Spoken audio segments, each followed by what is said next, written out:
All right, everybody, welcome back to class. We have got under our belt the depressive disorders, major depressive disorder, and a couple of other diagnoses that I gave you that we talked about in the previous videos. And again, we're working our way through the mood disorder section here in this module, module number 3.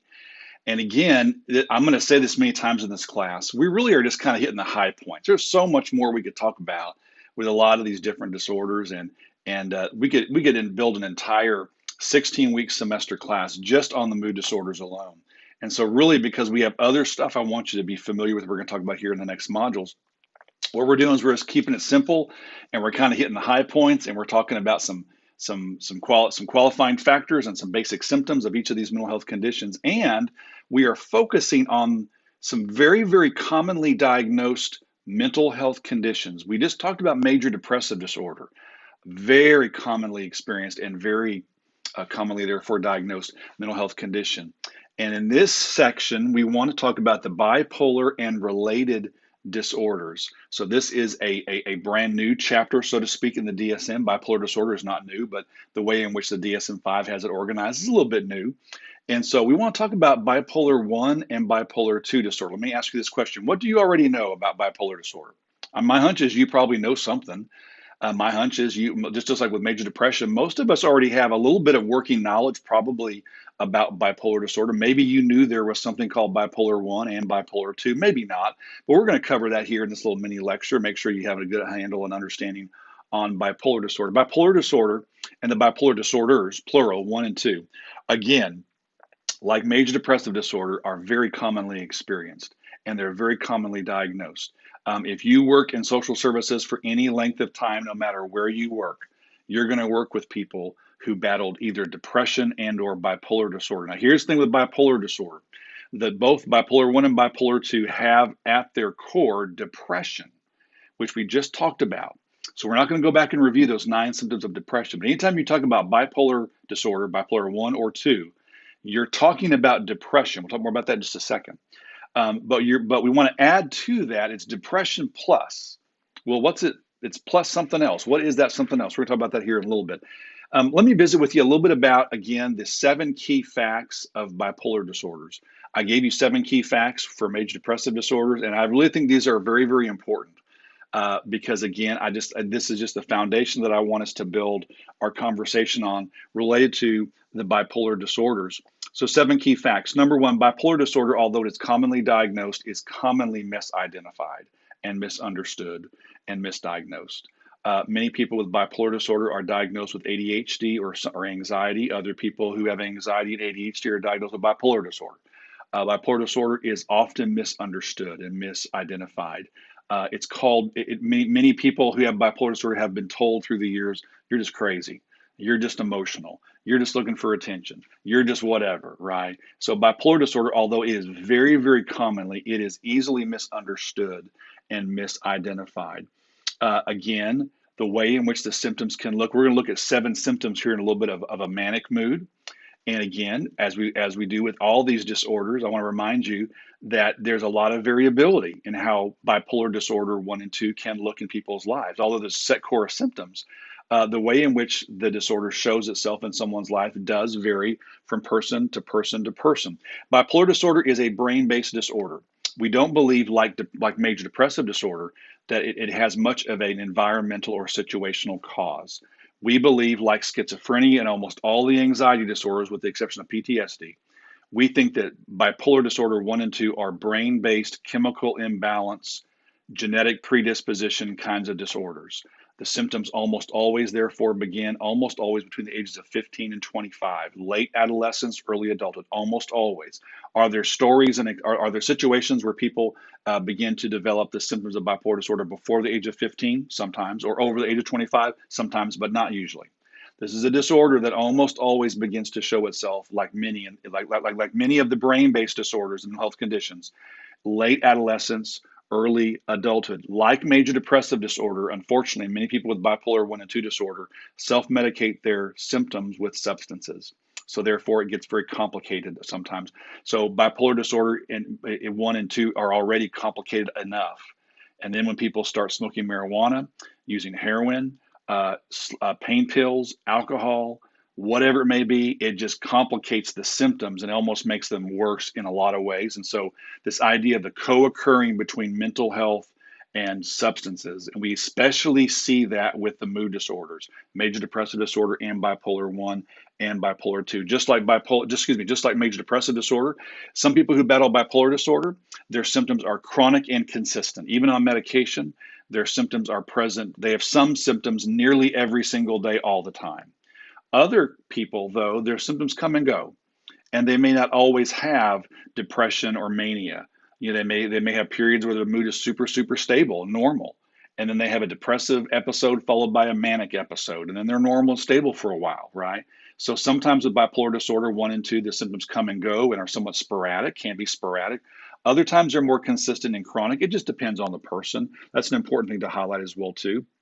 Again, just like with major depressive disorder, many people with bipolar disorder 1 and 2 battle anxiety. They have fears and phobias, panic attacks, obsessive compulsive like kinds of symptoms, post traumatic kinds of symptoms. We'll talk about anxiety a lot more in the next two modules. But again, sort of like major depressive disorder, many people with bipolar 1 and 2 struggle with anxiety. And then lastly, is this: usually when people battle depression, major depressive disorder, just depression by itself, it feels painful and unpleasant. People do not like feeling depressed. We're going to talk here a little bit about manic mood. And one of the things that's interesting about bipolar 1 disorder and bipolar 2, but bipolar 1 especially, is the presence of manic high or euphoric mood. And that can feel good. And so many people with bipolar 1 disorder especially, they kind of like it sometimes when their mood is manic because they're productive and they're creative and it feels good and they feel like they're on a roller coaster, kind of feel like they're high all the time, right? And real euphoric. And so sometimes it's interesting. This is one of the things that I did not know until I got into the field of counseling, that many of my clients who have bipolar disorder talked about how they wish they could feel high again, feel euphoric again. They were on medication maybe and their moods were more stable and they kind of missed the old high mania. They didn't miss all the negative consequences that came with it, but they kind of missed the high kind of mania. And so sometimes people miss it, and they experience the high manic mania kinds of symptoms as pleasurable, and they miss it when it kind of goes away, right? So 7 key ideas before we talk about bipolar 1 and bipolar 2. Let's talk about bipolar 1 disorder. Bipolar 1 disorder is what we call the more traditional bipolar disorder. It formerly was known as manic depressive disorder, and occasionally you still hear people talk about. I've had clients before or students before say, "Yeah, I'm manic depressive," or "I have manic depression." What they're referring to is bipolar 1 disorder. So sometimes it's called manic depression. The term bipolar literally is what it says it is. Means two, like a bicycle. Polar means poles, like North and South Pole. Bipolar. There's a reason why the DSM, in the DSM-4, they changed the name from manic depressive disorder to bipolar disorder. I think the powers that be felt that the term was more descriptive of the mood and kind of how it looks. This idea of two poles, bipolar. So if you think about it that way, that kind of gives you an idea of what bipolar disorder is. So bipolar disorder is a mood disorder characterized by alternating periods of opposite mood, bipolar, high manic mood and low depression. Now, we've already talked about depression. So what we need to talk about in this section is manic mood. And so if you've ever known anyone who has bipolar disorder, you know that oftentimes what happens is they have periods where they're down and depressed, but that doesn't last forever. That eventually goes away. And then when that depression goes away, at some point, sometimes quickly, sometimes it may take a while, their mood shifts to more high manic mood.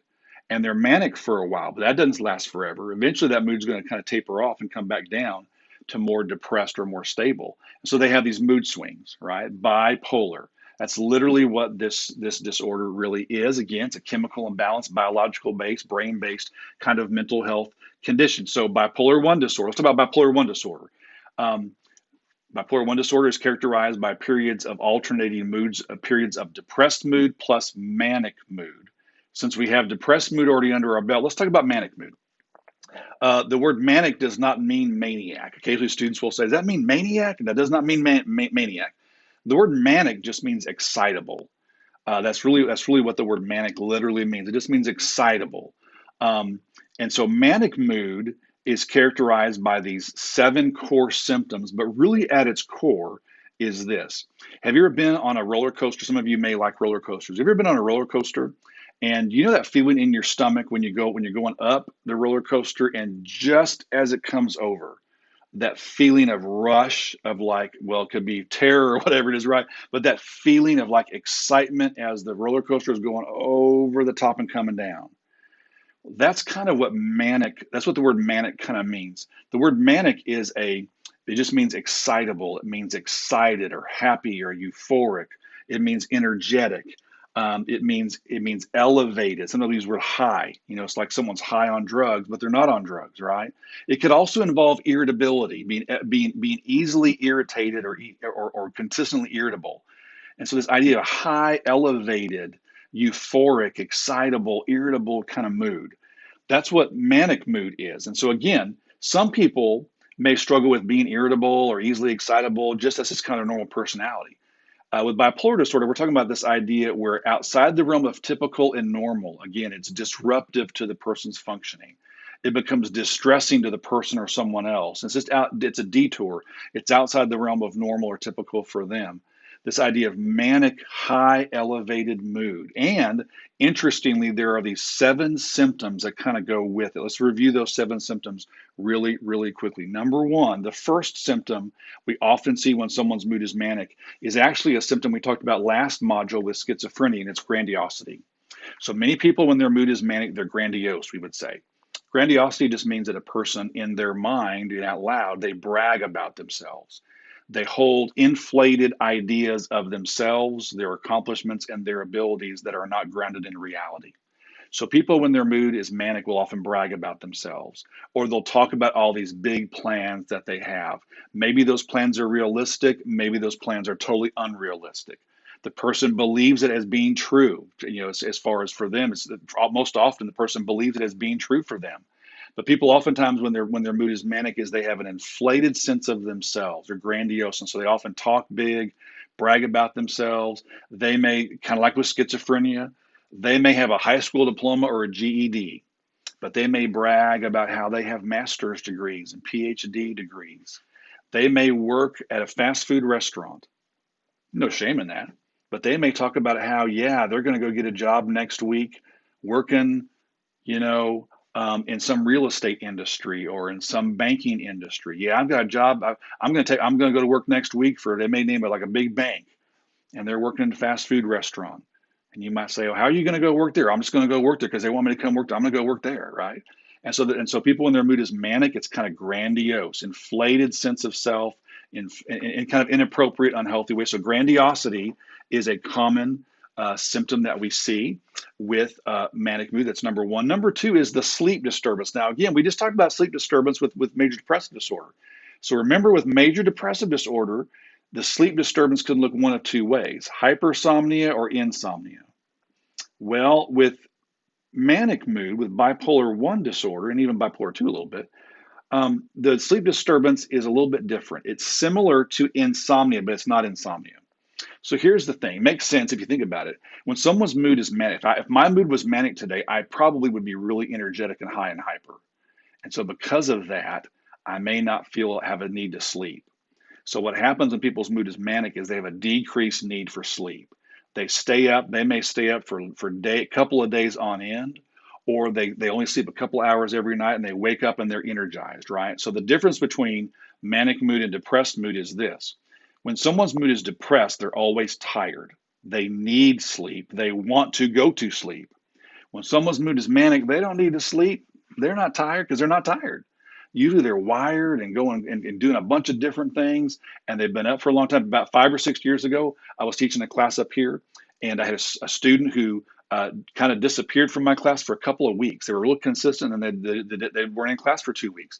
I sent them an email, no response. They came back to class, and in private, they confided to me that they had bipolar I disorder, and that their doctor was shifting their medicine. And she said, when the doctor started shifting my medicine, she said, I went into like this state to where I was so wired. She said, I did not sleep for like 4 days. She said, I stayed up for 4 days straight. She said, I was writing papers and I was calling people and I was going everywhere. She said, now I crashed eventually and my mood went to more depressed. But she said, I'm serious. She said, I've never had that experience. I've never had that experience before. She said, I was up like 4 straight days. And she said, I wasn't tired. And she said, I was so wired and hyper, I did not need to go to sleep. So this decreased need for sleep is a common symptom we see with manic mood that we often associate with bipolar I disorder. That's the second one. The third one is this, and again, there's oftentimes lots of overlap between these symptoms, right? Here's the third one. The third one is pressured speech, excessively talkative. So again, some people are just fast talkers anyways. But usually, when someone has bipolar disorder, or when their mood is manic, they often have real pressured speech, like their brain is moving so fast they can't get all the words out. A little bit, kind of like we talked about with schizophrenia, with disorganized speech. A little bit, it's a similar kind of a symptom. They may have real rapid speech or real loud speech. They may interrupt you a lot. You may hear them talking way down the hallway. They're on the phone and you can hear them. The door's closed and they're way on the other side of your apartment or your house, and you can hear it. Sounds like they're yelling. And you go and investigate. Well, why are they? Who are they yelling at? And they're not yelling. They're laying on their bed and sitting outside smoking a cigarette. They're on the phone talking to someone, and they're just so loud, right? And so when someone's mood is kind of manic, oftentimes there's this excessively talkative, pressured, loud kind of a speech. Fourth idea is flight of ideas. It's the opposite of depression. When we talk about depression, we talk about foggy thinking with depression. This is the opposite of that. So when someone's mood is low and depressed, their mind is kind of foggy and misty. When someone's mood is high and manic, their mind is racing. Their thoughts are going 100 miles an hour. And so they're just these racing kind of thoughts. That's part of why their speech is real loud and pressured, is because their mind is going 90 miles an hour. So they try to get their mouth going 90 miles an hour, right? And so racing thoughts, have a hard time concentrating and getting my thoughts focused on one thing. It's kind of a little bit like an ADHD kind of a symptom. Now, again, bipolar disorder and ADHD are often misidentified together. Two separate things. But in a way, that's a common reason why bipolar disorder is often misidentified as ADHD and vice versa, is because of this symptom. People complain about, yeah, I have a hard time concentrating sometimes. I have a hard time kind of getting my mind focused. I'm sitting in class, professors talking, my mind is just somewhere else, and my mind's just racing. And so that doesn't mean the person is manic necessarily, but that racing thought, kind of flight of ideas is what the DSM calls it. Flight of ideas or racing thought is another common symptom. Fourth one. Three more. Number five, kind of similar to that, is easily distracted. So again, it's kind of a little bit like an ADHD kind of a symptom, where a person has a hard time, oftentimes because their mind is going so fast, they have a hard time focusing their thoughts, and so they're easily distracted. They have a hard time focusing. Now, sometimes those two symptoms are separate from each other. Oftentimes, very often, though, these two go together. This idea of flight of ideas and easily distracted, but sometimes they're both not together at the same time. But oftentimes, people are easily distracted, hard to focus my attention because my mind is going so fast. I'm kind of going from one thing to another, whatever it may be. This idea of being easily distracted is symptom number five. And then there's number six. So I mentioned symptom number 4 and 5, flight of ideas and easily distracted, are kind of like ADHD types of symptoms. Let me give you an OCD type of symptom that we often see with bipolar disorder. OCD stands for obsessive compulsive disorder. Now, again, obsessive compulsive disorder and bipolar I disorder are two separate things. We'll talk about OCD a little bit I think in 2 modules. But here's the thing. When people have bipolar I disorder and their mood is manic, not depressed, but manic, they may appear OCD-like. Here's what I mean by that. The DSM calls it increase in goal-directed activity. And so it's kind of complicated because sometimes when someone's mood is manic, they are easily distracted, but then they'll get hyper-focused on one thing to the exclusion of everything else. They'll just almost like becoming obsessed or fixated on something. The example I give you in the notes is an example that a former client of mine shared with me when they had bipolar disorder and their mood was manic. They said, when my mood is real high and manic, I'll be real hungry and I'll go into the refrigerator to get something to eat, and I'll open the refrigerator and I'll notice it's dirty. And so I just like block everything out, and like 4 hours later, I'm still cleaning up the refrigerator. And the fact that I was supposed to be at work 2 hours ago, I've totally forgotten it. So my boss is calling my cell phone. Hey, where are you? Coming in today? I don't even hear my cell phone ringing. I'm so hyper focused on getting the refrigerator cleaned. I'm so hyper focused on getting something done to the exclusion of everything else. Oftentimes, underneath this increase in goal-directed activity is kind of this idea. People, when their mood is manic, oftentimes they feel excessively creative and productive, and they kind of like that. They kind of like that. And sometimes people with bipolar disorder can kind of use this to their advantage. So here's kind of here. Let me give you kind of a traditional way that we sometimes see like bipolar disorder. So if someone has bipolar I disorder and they're a college student, when they're depressed, they don't do any schoolwork. Their mood shifts to manic and they get caught up because they stay up for 3 straight days. And those 5 papers that I didn't do, now I sit down in like 1 hour, write all of them, and I get my apartment clean. I haven't done laundry in 2 weeks. I've been depressed. I go through and do all the laundry. And I stay up all night long, just sort of focused on just kind of like just super, almost like OCD a little bit, like hyper focused on something to the exclusion of other things is another common symptom we see. With manic mood and increase in goal-directed activity. That's number 6. So here's number 7, impulsive, risky behavior. So when people's mood is manic, oftentimes they're impulsive. They do things without thinking, and oftentimes the things they do have a high potential for negative or risky consequences. So people impulsively will spend money. They'll impulsively travel somewhere, not telling anybody where they're going. They'll impulsively sign up for a bunch of classes online that they have no really business taking. It can include sexual or promiscuous behavior, risky sexual behavior with lots of different partners.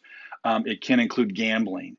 It could include spending money. It could include substance abuse.